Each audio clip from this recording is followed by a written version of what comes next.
Good afternoon, everyone. I hope you're not tired yet because it's like marathon session. But let's start again with our topics.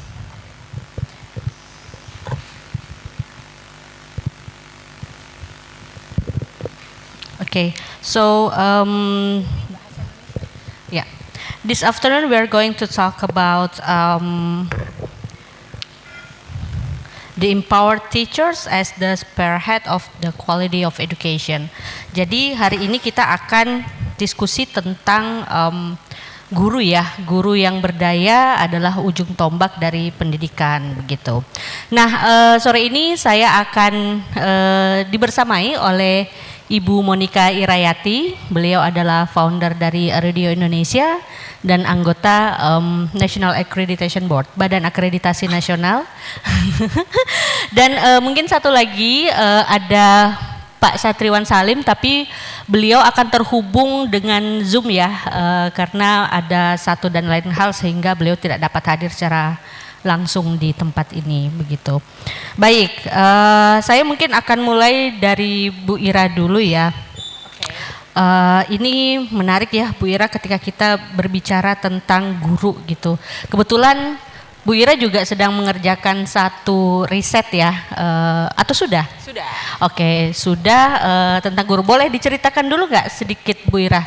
Apa yang sudah diriset gitu dari topik itu? Sebenarnya yang kami lakukan risetnya tuh tentang bagaimana guru belajar. Jadi salah satu yang saya sendiri percaya bahwa bentuk peer coaching atau belajar dengan sesama itu menjadi cara belajar yang dapat membantu guru untuk berkembang. Jadi riset tentang peer coaching itu cukup banyak. Jadi kalau kita lihat jurnal-jurnal yang ada, banyak sekali yang membahas tentang bagaimana peer coaching itu efektif untuk pemberdayaan guru. Lalu kemudian riset tentang sekolah demokratik juga cukup banyak, gitu ya. Nah, namun bagaimana peer coaching berlaku atau bermanfaat di dalam konteks sekolah demokratik itu yang missing. Gitu. Jadi riset saya saat itu adalah menutup gap itu gitu. Jadi dari gap itu gitu ya, karena biasanya peer coaching yang dianggap efektif itu dilakukan di dalam bentuk sekolah-sekolah yang apa istilahnya yang mainstream. Jadi di sini saya kemudian melakukan riset di Radio Indonesia bagaimana peer coaching memang efektif gitu ya, seperti itu intinya. Baik, nah dalam ekosistem sekolah yang demokratis ini, sekolah Radio Indonesia ini, bagaimana sebenarnya guru tuh mengambil peran dalam memaknai cara belajarnya sebagai seorang guru? Oke, mungkin kita lanjut dulu ya. Sambil ini ya. Silahkan. Tadi pertanyaannya bagaimana guru dapat belajar mengambil peran ya. Karena kalau di Radio Indonesia itu kami tidak pernah menuntut guru untuk menjadi Superman. Superman ya? Gitu ya. Karena kami tahu persis bahwa mereka adalah manusia. Jadi kalau pertanyaannya bagaimana mereka mendapatkan pembelajaran yang bermakna, betul ya seperti itu. Jadi banyak hal-hal yang dilakukan berdialog bersama-sama gitu. Jadi melakukan refleksi bersama-sama gitu. Dan kemudian menyelesaikan isu-isu yang ada bersama-sama. Jadi basisnya adalah dialog gitu. Atau interaksi gitu yang menjadi kunci dalam membuat proses belajar guru tersebut bisa bermakna gitu untuk dirinya. Oke, baik. Berarti dalam proses pembelajaran ada co-create juga ya di antara. Iya. Oke. Betul. Jadi kayak teman-teman di Erudio itu, ini sebenarnya yang menarik adalah bagaimana saya mencoba untuk memvalidasi seberapa efektifkah proses belajar yang selama ini sudah terjadi di Erudio Indonesia untuk guru-guru yang ada gitu ya. Karena meskipun yang seperti saya sampaikan bentuknya dialogis, bentuknya adalah sangat reflektif gitu ya. Dan kemudian ada proses belajar yang kayak dapat temen belajar buddy gitu, kayak learning buddy gitu ya, teman belajar. Namun ternyata dari semua yang tadi saya sampaikan, hal-hal yang membuat mereka belajar itu bukan hal-hal yang terstruktur atau hal-hal yang diorganize gitu. Jadi justru dari hasil interview dan dari hasil riset yang saya lakukan itu, teman-teman guru itu justru belajar dari bahasanya mereka belajar dari sebelah gitu. Jadi belajar dari percakapan-percakapan yang terjadi di ruang-ruang yang mungkin dianggap tidak bermakna tapi justru bermakna gitu.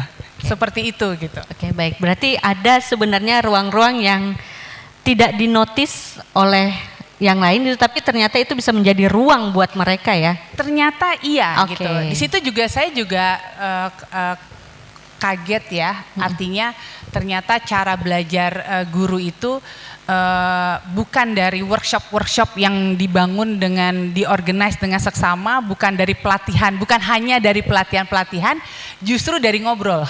Oke, itu menarik ya. Tapi kita tahan dulu ya, Bu Ira. Saya mau ke Pak Satriwan Salim. Selamat sore, Pak. Ya, selamat sore Mbak Nanda. Suara saya jelas nggak? Oke, baik. Jelas Pak, saya Puri akan memandu diskusi bersama Pak Satriwan dan Ibu Ira. Hari ini Pak Satriwan Salim, beliau adalah aktivis dan advokat kebijakan ya di P2G begitu. Mungkin Pak Satriwan, saya mungkin akan bertanya langsung ya kepada Pak Satriwan ya. Yang pertama adalah bagaimana Bapak melihat agensi guru nih gitu ya diposisikan dalam kebijakan pendidikan nasional saat ini. Iya, Mbak Putri terima kasih, tapi Mbak Puri terima kasih, tapi suaranya nggak jelas ya. Oh oke. Pertanyaannya. Oke, sekarang sudah jelas? Ya, coba. Oke, baik.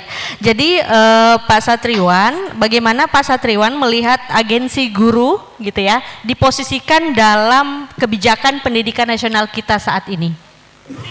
Iya, terima kasih Mbak Puri, Bapak Ibu semua, peserta konferensi yang saya muliakan. Pertama mohon maaf saya hadir secara daring ya, tidak luring karena kebetulan ada kegiatan yang bersamaan, kegiatan keluarga. Kalau saya tidak salah tangkap pertanyaan dari Mbak Puri tadi, bagaimana posisi guru ya, dalam konteks kebijakan pendidikan ya, kalau tidak salah gitu ya. Nanti mohon diluruskan. Betul. Bapak Ibu semua, kalau kita lihat memang 20 tahun terakhir pasca reformasi dan lebih spesifik lagi pasca lahirnya Undang-Undang Guru Dosen gitu ya, ada geliat gitu dari para guru-guru untuk mengaktifkan dirinya di dalam serikat guru gitu ya, atau organisasi yang kemudian disebut sebagai organisasi profesi. Nah ini menjadi salah satu indikator bahwa ada kesadaran kritis dari guru-guru kita untuk berserikat, untuk berorganisasi gitu ya, karena guru adalah salah satu profesi sama dengan jurnalis, sama dengan dokter gitu ya, yang mereka juga punya serikat-serikat tersendiri gitu.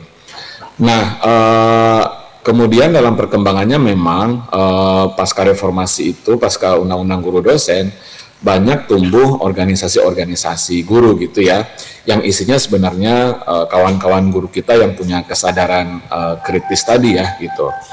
Nah, di dalam Undang-Undang Guru Dosen memang diberikan kewenangan kepada baik guru secara individu maupun guru secara organisasi gitu ya, untuk misalnya berpartisipasi di dalam memajukan pendidikan, berpartisipasi di dalam mempengaruhi kebijakan pendidikan, bahkan berpartisipasi di dalam mengadvokasi ya guru itu sendiri atau pendidikan secara umum.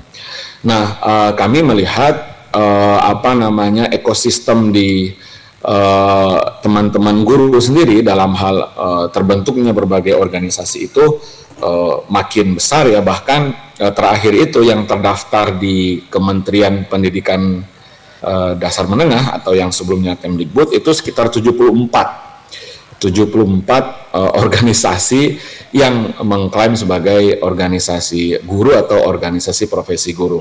Meskipun sampai sekarang belum ada secara definitif organisasi mana gitu kan yang betul-betul disebut sebagai organisasi profesi guru. Nah, kami melihat pemerintah di sini di satu sisi mereka memang memberikan ruang kepada guru-guru gitu ya untuk berserikat gitu ya.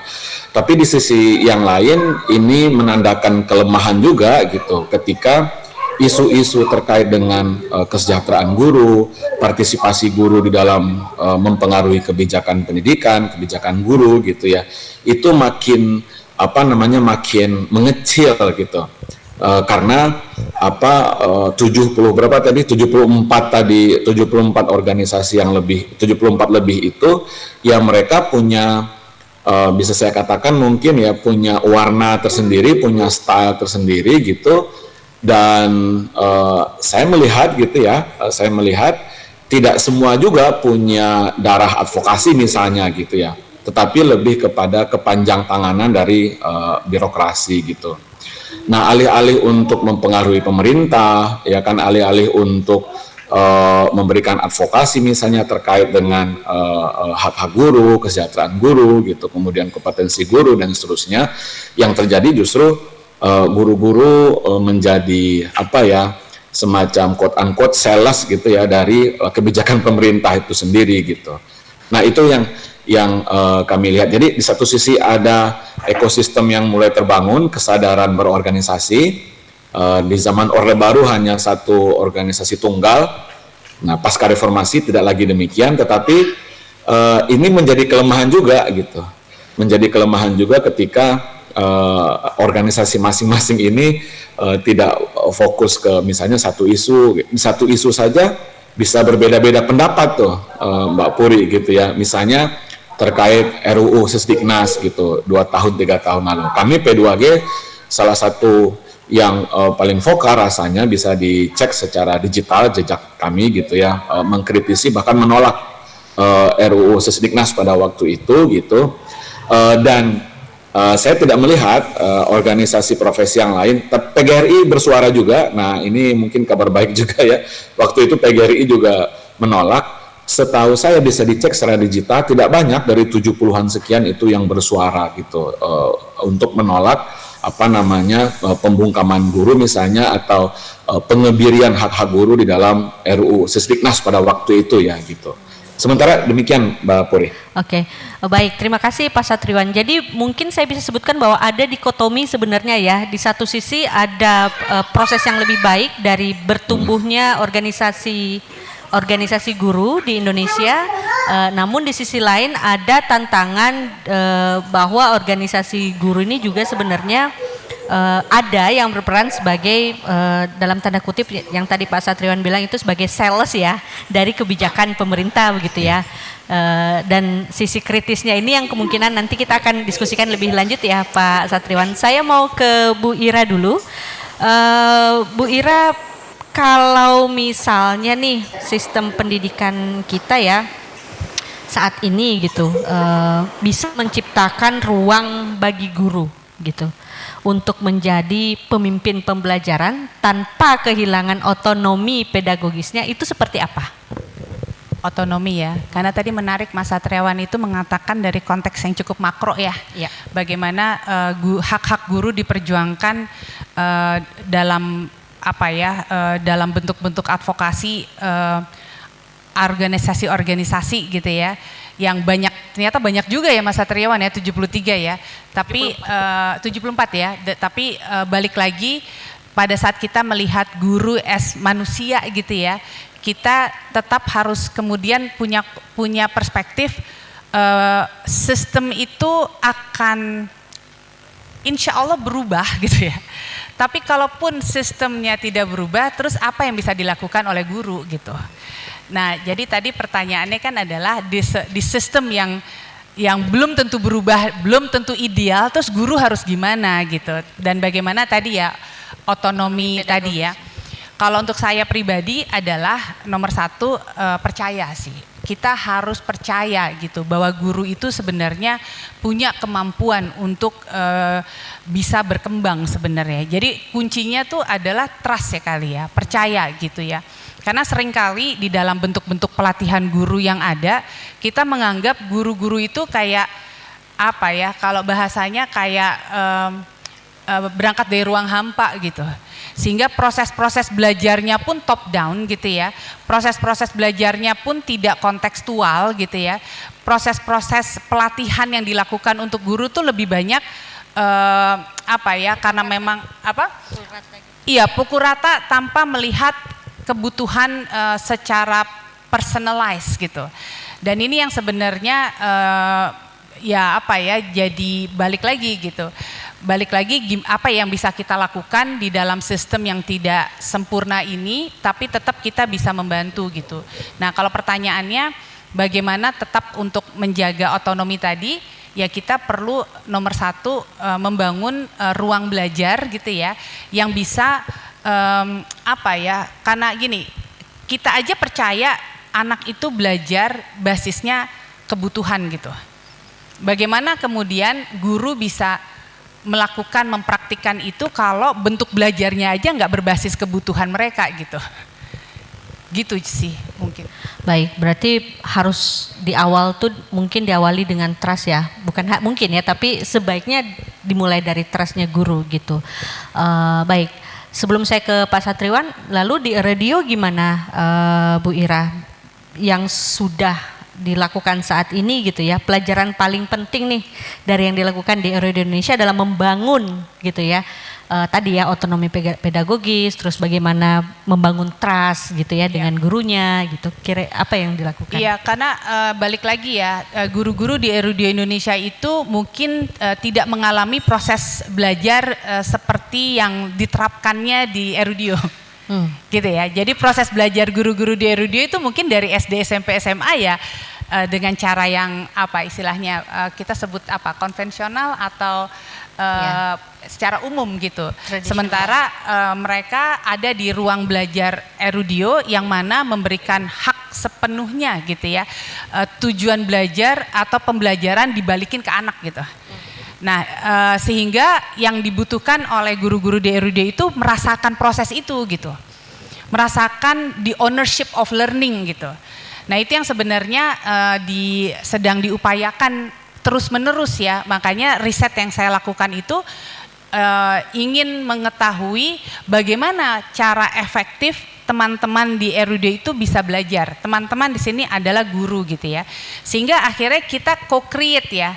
Co-create membangun bersama ruang belajarnya untuk kita gitu. Jadi basisnya dari merefleksikan, kita bertanya bentuk bentuk ruang-ruang belajar seperti apa yang dibutuhkan gitu ya. Bahkan saya ingat salah satu yang diharapkan adalah guru itu perlu jadi dirinya sendiri gitu. Kadang-kadang saking lamanya menjadi guru dan harus berupaya terus fokus kepada anak sehingga mereka melupakan dirinya gitu.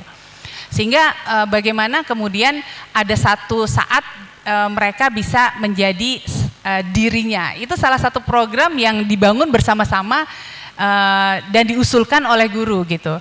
Atau kemudian ruang-ruang dialogis yang seperti misalkan contohnya nggak ada di sini Dito ya. Ada Dito di sini ya, Dito sana. Tapi Dito lagi ngadep sana. Jadi Dito itu sama mengatakan saya tuh selalu capek harus dengerin gitu. Saya harus dengerin gitu. Saya ada saatnya saya pengen didengerin gitu. Sehingga kemudian Dito itu mengusulkan ya udah bikin program yang do you have 8 minutes dia bilang gitu ya. Jadi bagaimana kalau saya lagi mau didengerin, saya mengucapkan itu dan kamu harus denger ya gitu. Sehingga itu bisa terjadi secara resiprokal gitu. Nah, ini yang sebenarnya the luxury ada di dalam bentuk tempat belajar yang memang basisnya adalah tidak top down gitu, bottom up. Tapi next question adalah bagaimana di tempat yang tidak ideal gitu ya. Nah, ini yang sebenarnya hal-hal yang juga saya pikirkan ya, karena yang dibutuhkan oleh kita itu sebenarnya sebagai guru adalah teman di sebelah yang bisa dengerin gitu. Mungkin sesederhana itu ya, tapi kayaknya bener gitu, yang bisa mengatakan it is okay, nggak apa-apa gitu ya. Temen bingung bareng gitu, temen salah boleh gitu ya. Makanya bentuk interview atau bentuk wawancara dengan teman-teman di RUD itu saya bukukan gitu. Jadi kalau di sini isinya adalah guru-guru yang bingung. Ya, guru-guru yang bingung tapi kemudian mendapatkan cara supaya nggak bingung harus gimana. Ternyata sesederhana ada teman dari sebelah. Makanya saya mengatakan belajar dari sebelah gitu. Jadi saya menghargai juga Pak Satriawan mengatakan ada konteks yang besar gitu yang diperjuangkan. Tapi mungkin kita bagi-bagi peran ya Mas Satriawan ya. Ada juga yang mikirin bagaimana kita membantu guru-guru yang tetap harus survive di dalam sistem yang tidak ideal. Ya. Gitu. Saya kalau nunggu Pak Satriawan goal advokasinya lama. Lama nanti. Gitu sih kali. Oke, baik Bu Ira. Jadi sesederhana itu ya yang dimulai di Rudio Indonesia sebenarnya ya.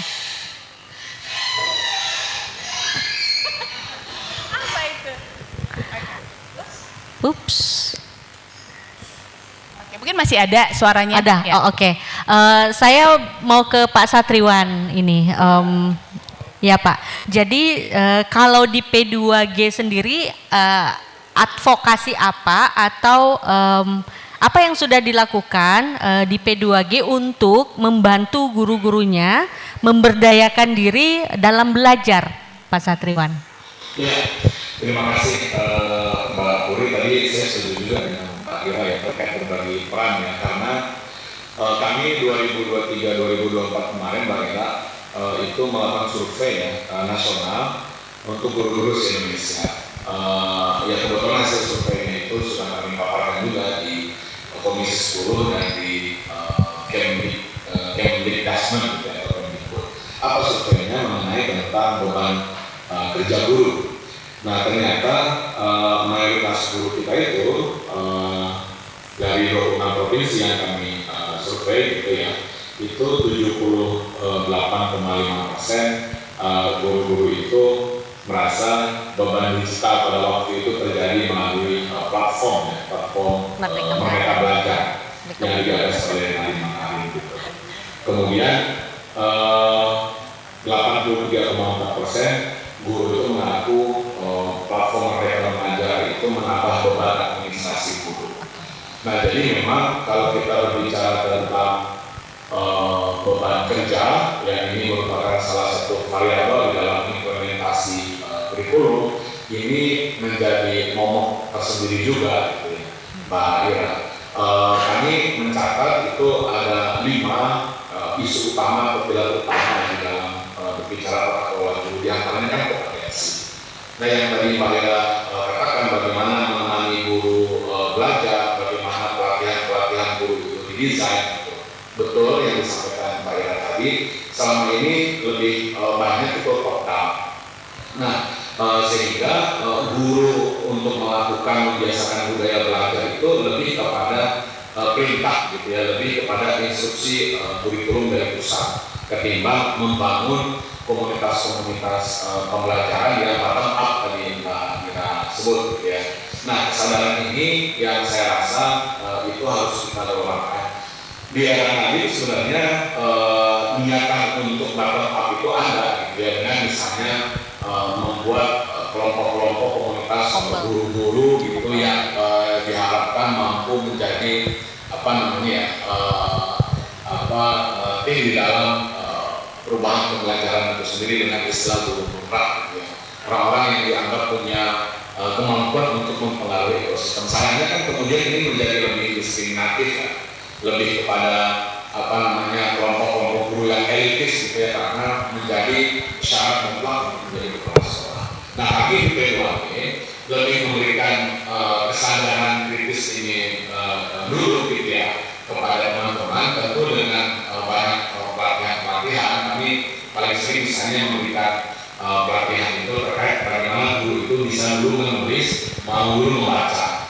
Nah, kami rutin memberikan pelatihan guru-guru untuk menulis dan membaca, jadi kami wajibkan guru-guru untuk membaca buku buku-buku yang relate dengan teori-teori pendidikan atau buku-buku pedagogi gitu ya, yang klasik maupun yang baru, misalnya membaca karya-karyanya Paulo Freire, membaca Apple gitu ya, membaca Bios, gitu, membaca Ki Hajar Dewantara, membaca Harpilaa gitu ya, lalu kemudian mempresentasikannya di depan teman-teman guru gitu.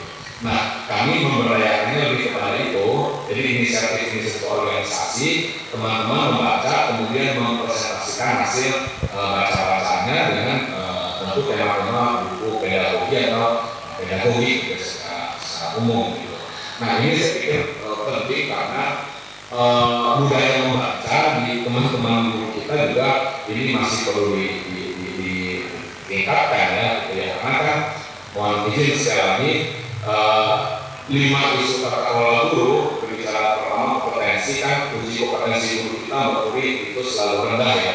Sejak 2015 pertama kali uji kompetensi di zaman Pak Anies sampai sekarang itu rata-rata masih di bawah 60 ya, 60 dari skala sampai 100. Jadi kompetensinya bermasalah. Sehingga salah satu penyebab anak-anak kita bersekolah tetapi tidak belajar, laporan malunya demikian ya, 10 bulan itu adalah karena ada budaya belajar di guru-guru kita ya, itu alfa ya kan, itu hilang gitu ya. Nah, bagaimana meningkatkan literasi numerasi anak-anak di dalam proses pembelajaran gitu. Nah, ini menjadi PR potensi saya. Jadi kalau bicara apa yang dilakukan di antaranya itu, kemudian yang kedua tadi kami terkait dengan KMM gitu ya. Ya guru juga, ya maaf punya alasan juga.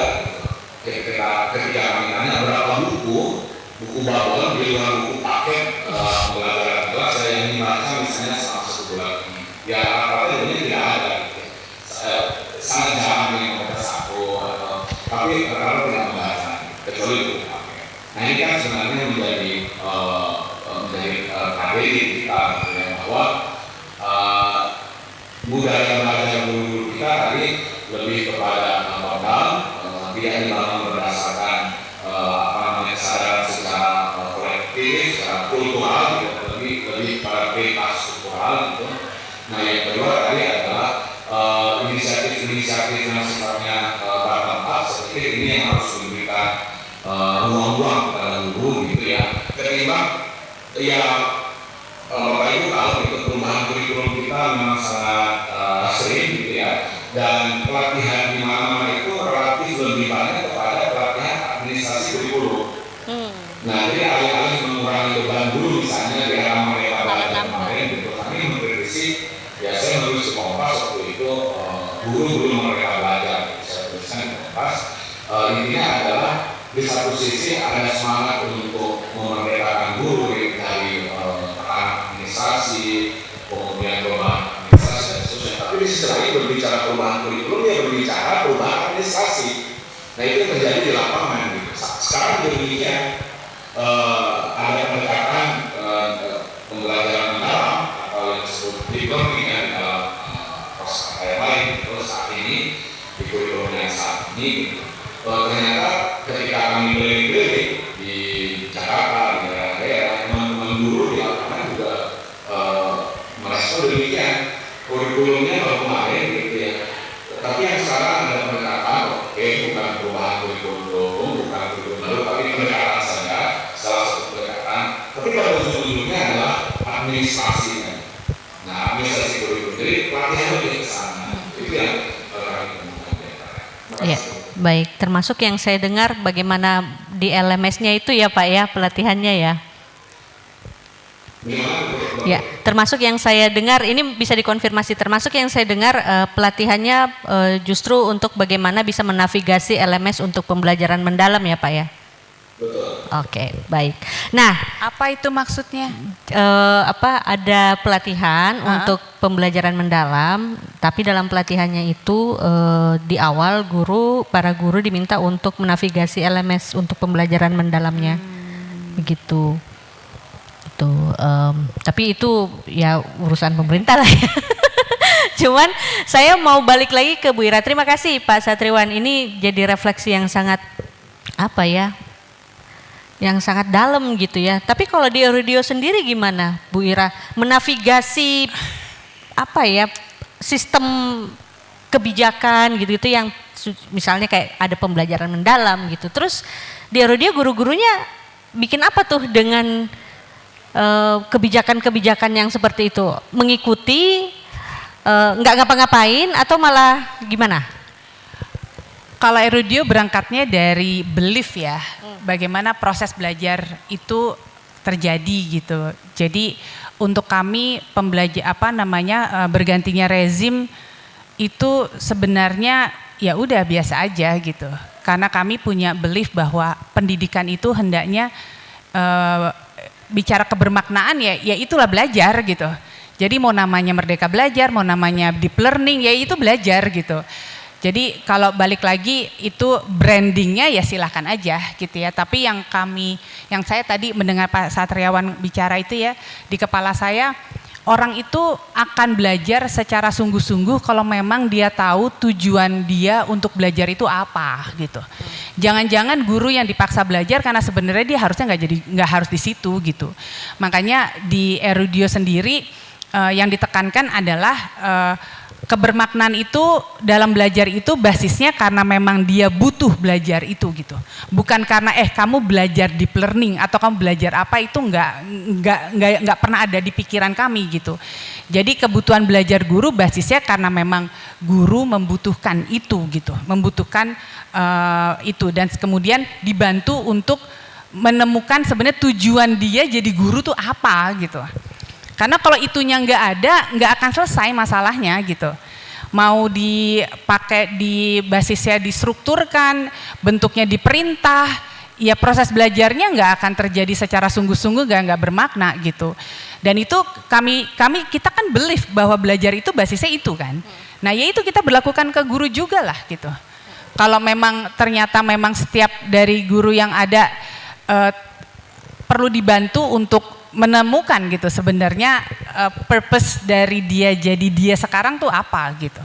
Karena itu yang sebenarnya kunci dari proses belajar akan terjadi gitu. Meskipun saya paham betul gitu ya. Kami kan belajar konteksnya Erudio. Nah, sementara Mas Satriawan ngelihatnya konteksnya nasional ya gitu ya. Nah, ini yang sebenarnya jadi PR bersama, PR bareng-bareng gimana caranya membangun kesadaran terhadap tujuan dan purpose dari setiap guru terhadap dirinya gitu. Itu untuk saya bukan lebih penting, untuk saya sangat penting gitu. Sebelum yang lain-lainnya gitu. Karena dipaksa untuk baca Freire, baca hal-hal itu kalau memang ternyata dia belum menemukan bahwa memang itu hal yang membuat itu perjuangan saya, itu ya udah proses belajar akan terjadi begitu aja gitu. Itu sih yang mungkin kita perlu pikirin bareng-bareng. Gimana ngebantuin guru, menyelamatkan guru untuk kemudian bisa memahami sebenarnya apa yang menjadi tujuannya. Karena itu kan pendidikan. Kalau dia sendiri belum tahu, belum selesai di situ, gimana guru-guru kita bisa membantu anak-anak untuk bisa menemukan dirinya gitu. Begitu. Baik. Terima kasih Bu Ira. Mungkin saya ke teman-teman dulu, apakah ada yang mau bertanya atau menanggapi? Oh, oke, baik.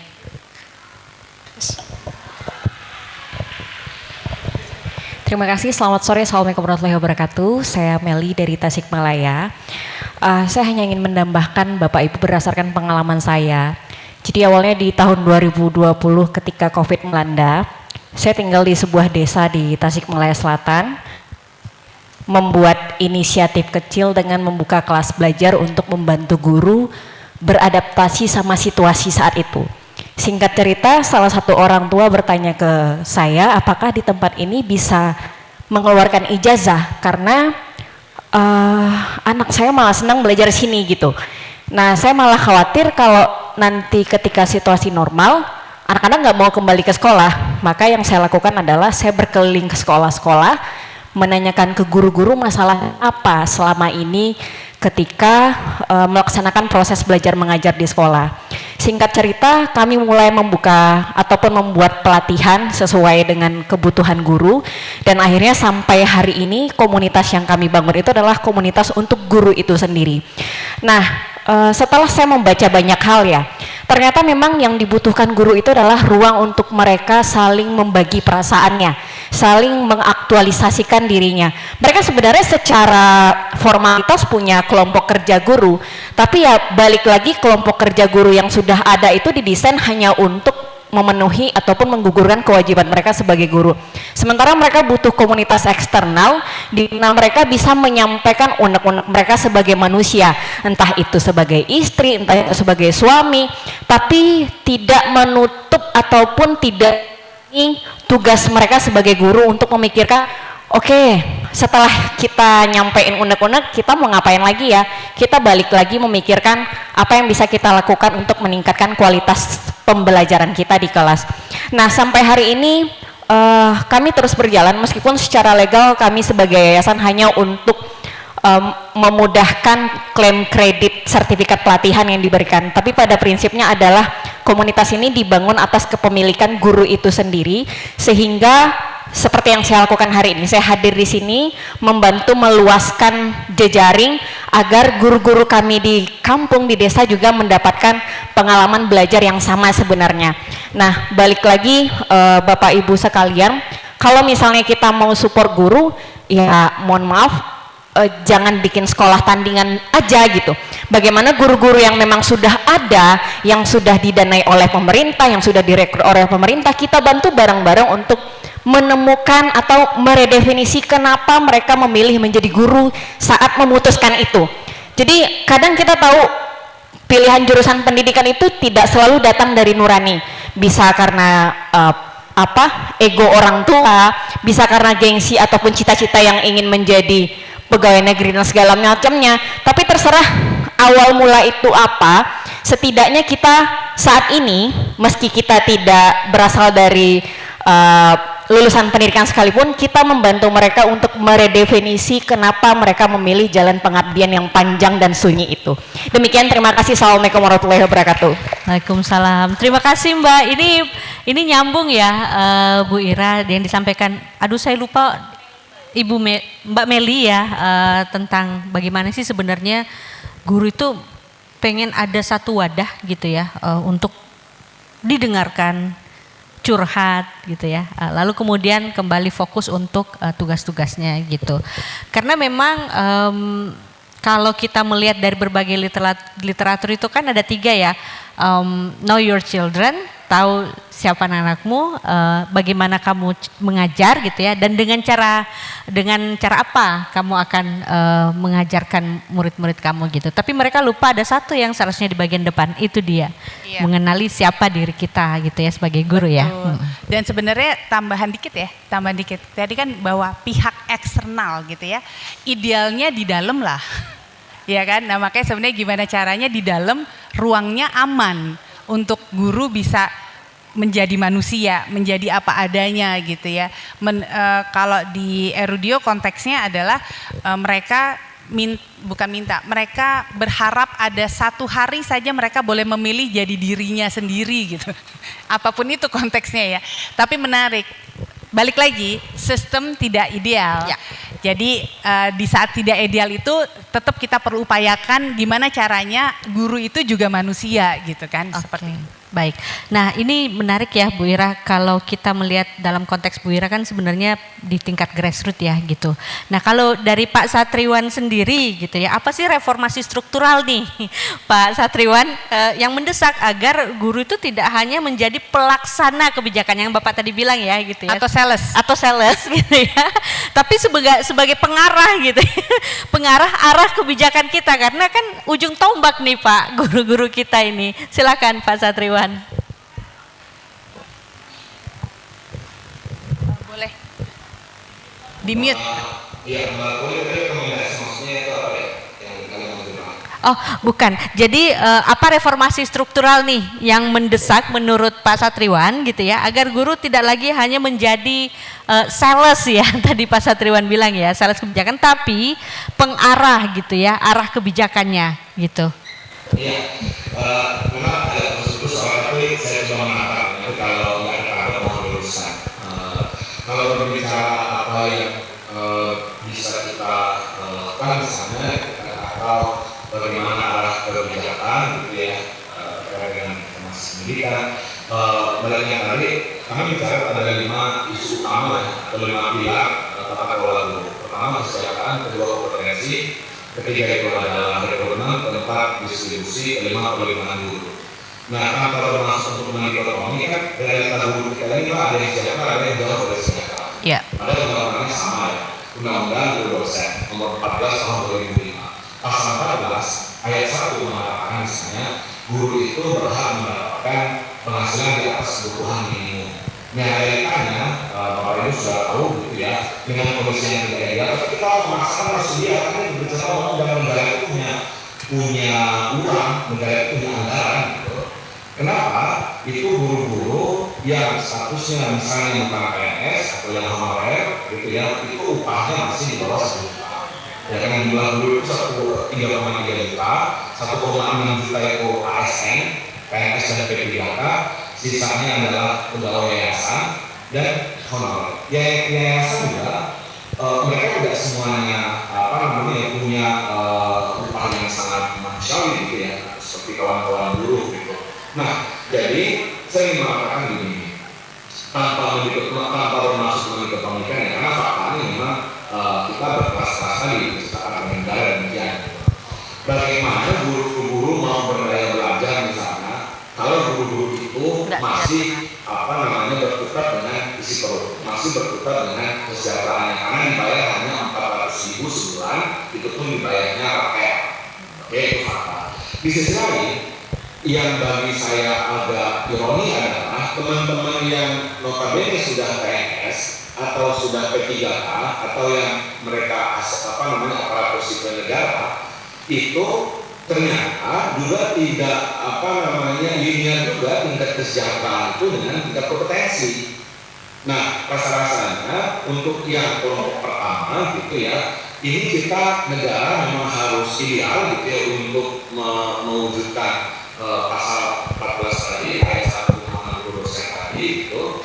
Di sisi lain, teman-teman yang sudah kita nilai sejahtera dari segi pendapatan ya, ASN, P3K, saya pikir ini yang harus kita dorong yang paling pokok untuk berdaya tadi, untuk berinisiatif tadi, untuk tidak lagi terpaku kepada administrasi kurikulum gitu ya. Ini yang saya rasa harus dibenahi. Jadi memang kondisi tidak ideal, tapi kita tidak boleh menormalisasi juga kondisi yang tidak ideal seperti ini. Harus ada guru-guru yang speak up, ya kan, harus ada guru-guru yang betul-betul mengadvokasi kelompok-kelompok guru yang berjuang untuk ngingetin. Misalnya di Astacita ya, di Astacitanya Prabowo Gibran itu ada janji yaitu akan menetapkan upah minimum ya bagi guru non-ASN, guru honorer. Nah, sampai hari ini itu belum terrealisasi. Ya kan, sampai hari ini itu belum terrealisasi. Sedangkan kawan-kawan buruh gitu ya, itu DKI Jakarta 5,6 juta, ya kan, 1 bulan upah minimumnya. Tetapi guru-guru honorer dari Jakarta ada yang 500.000, ada yang 1 juta, ada yang 400. Jadi ini memang complicated gitu ya. Tapi kita mungkin bisa berbagi peran. Nah, kita bisa berbagi peran gitu. Kalau di P2G mungkin untuk ngingetin agar ini harus dikembalikan ke rel, memang guru dosennya sudah ada, janjinya harus dipenuhi. Kemudian misalnya juga kita berbicara bagaimana rekrutmen guru, Mbak. Supaya yang demand di Indonesia itu kan sering itu membandingkan dengan Finlandia bagus gitu ya, Singapura. Tapi size gurunya nggak kayak kita. Ya kan, di kita itu lembaga pendidikan calon guru LPPK itu jumlahnya ratusan. Setahun itu memproduksi sekian ratus ribu calon guru, sedangkan rekrutmen gurunya sangat terbatas, ya kan? Nah, jadi kita dari segi misalnya distribusi guru juga, kita ini masih bermasalah. Ada wilayah yang mereka justru kelebihan guru, guru ASN maksudnya, tapi ada wilayah yang lain yang mereka itu kekurangan guru ASN. 3,3 juta guru nasional jumlahnya, murid kita 55 juta kurang lebih gitu. Sebenarnya rasionya itu ideal 1:15 kita lihat, atau 1:20, tapi kenyataannya ternyata tidak seperti itu.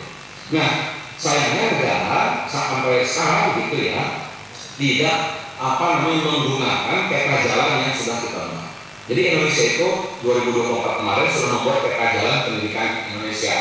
Saya nggak tahu teman-teman alternatif diajar kalau waktu itu, tapi dalam beberapa dialog saya melihat ada perwakilan mungkin. Tapi konsep begini, kita harus punya peta jalan. Terus peta jalan itu jalan begini. Setiap tahun masalah kita itu masih sama, Mbak. Masalah guru itu kompetensi yang kurang, kesejahteraan, distribusinya yang bermasalah, rekrutmennya yang bermasalah gitu ya. Kemudian perlindungan gurunya gitu. Nah, jadi kami berharap memang di sini dengan adanya peta jalan itu sebenarnya itu dijadikan sebagai dasar pemerintah di dalam mengatur atau membuat kebijakan tentang guru. Memang harus ada prioritas. Ya, harus ada prioritas dulu ya. Satu, kesejahteraan, oke, ini dulu nih. Yaitu tolong jadikan guru-guru honorer tadi harus ada upah minimum. Ketika dia upah minimumnya itu sudah terpenuhi misalnya, rasanya gitu ya, guru-guru ini akan lebih mudah untuk kita motivasikan agar mau belajar. Kalau sekarang Mbak, di lapangan itu guru-guru mohon maaf ada alih-alih juga, alasan juga gimana saya mau belajar, gimana mau aktif di kelompok komunitas, kalau pakai ongkos ke sana, sedangkan gaji saya cuma 500.000. Ya kan, yayasan tidak semua yayasan itu sudah manusiawi. Bahkan yang berlabel agama itu banyak laporan ke kami. Ya kan, sekolah-sekolah yang berlabel agama itu ternyata pendapatan gurunya juga di bawah upah minimum. Gitu loh, di bawah upah minimum kota atau provinsi. Nah, oleh karena tadi, jadi teman-teman guru kita rasanya yang punya tanggung jawab moral yang lebih untuk ya meningkatkan budaya belajar, semangat belajar tadi, aktif dan punya inisiatif gitu ya, itu teman-teman yang sudah sejahtera. Ini saya pikir tidak ada lagi eksklusif. Tetapi 1 juta lebih guru yang masih honorer atau yang tadi saya katakan di bawah tadi pendapatannya, boro-boro mereka mau belajar, mau bisa belajar, tadi aktif di kelompok-kelompok, orang pakai ongkos kok. Sedangkan gajinya dibayarnya 3 bulan sekali. Nah, jadi lebih penting mereka mengisi perutnya ketimbang mereka aktif di kelompok-kelompok belajar, membeli buku gitu ya.